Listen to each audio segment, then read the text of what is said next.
In today's video, we're going to change the capacitor in the coolant pump of the Mini Mill 2.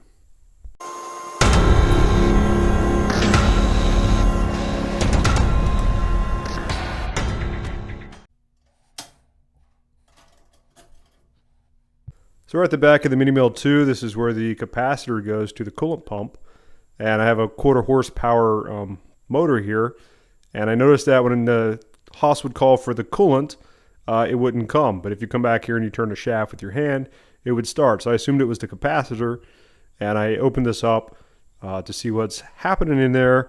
And lo and behold, I found a bulged out capacitor. This is the old capacitor. This is like a major malfunction here. You can see that it's all hooved up and blown out the back. And this was the problem. Normally these things will go out. I read somewhere on the forums around 100,000 tool changes. Mine is nowhere near that. And it really kind of surprised me. So what I did is I ordered a new capacitor. And basically you just want to match up the microfarads. Just like when you change a light bulb and you want to match the wattage for wattage, you want to match the microfarads to microfarads. This capacitor reads that it's 8 microfarads plus 10% minus 5%. And so I needed to get another 8 microfarads capacitor. And I found one at Granger. And so I found this one. The only difference is the voltage. This one's 440. The old one was 450. But this one should work. This is a hanger. I just went ahead and taped it up. And very quickly we're going to show how to measure capacitance on a capacitor. And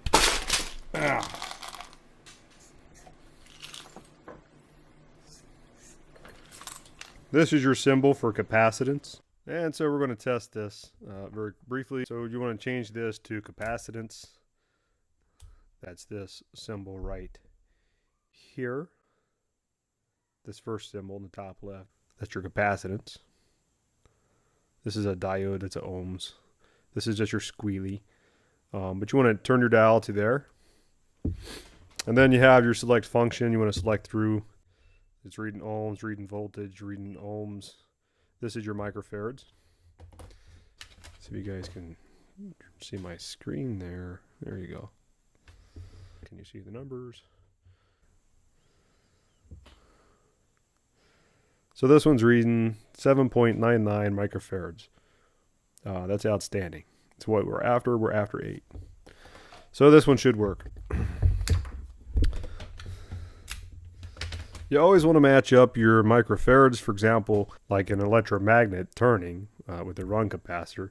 And it takes the power in, it gives the power back, and it works in time with your commutator there so that it's turning like an electromagnet. If the number's lower and the capacitor's weaker, the motor will run jerky, it'll run jerky and because it's out of time, because it's not strong enough as the commutator's turning. And if it's too high, it'll get weaker. It'll actually get weaker. Like the electromagnetic forces is pulling harder on it.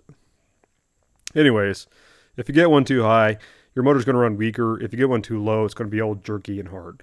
So you always want to match microfarads to microfarads. If you take an 8 out, which I did, put an 8 back in. And this is what a capacitor looks like when it goes bad. It swells, it hooves up.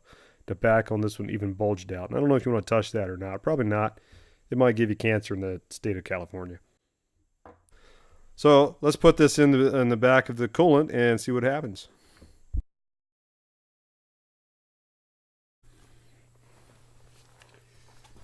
And so I did make some little jumpers here because the ears were a little bit different.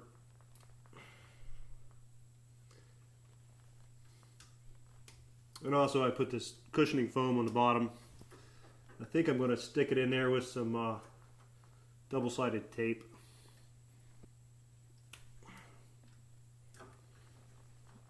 Get it all nice and secure.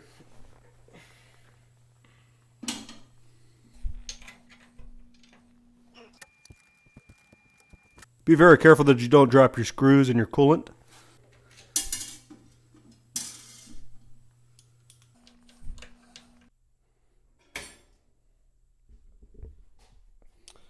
And now for the moment of truth.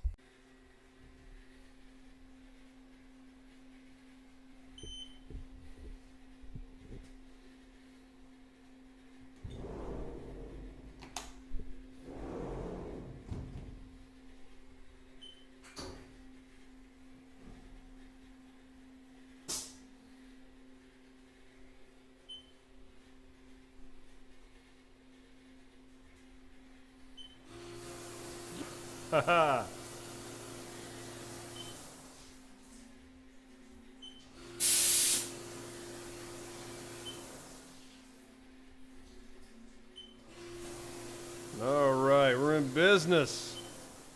Let's make some chips. I hope this video helps someone out there. Maybe not necessarily a knife maker, but I hope it helps somebody out here. It's a shame to have a nice, beautiful machine go down for a $13 part, but you know, whatever. Thanks for watching.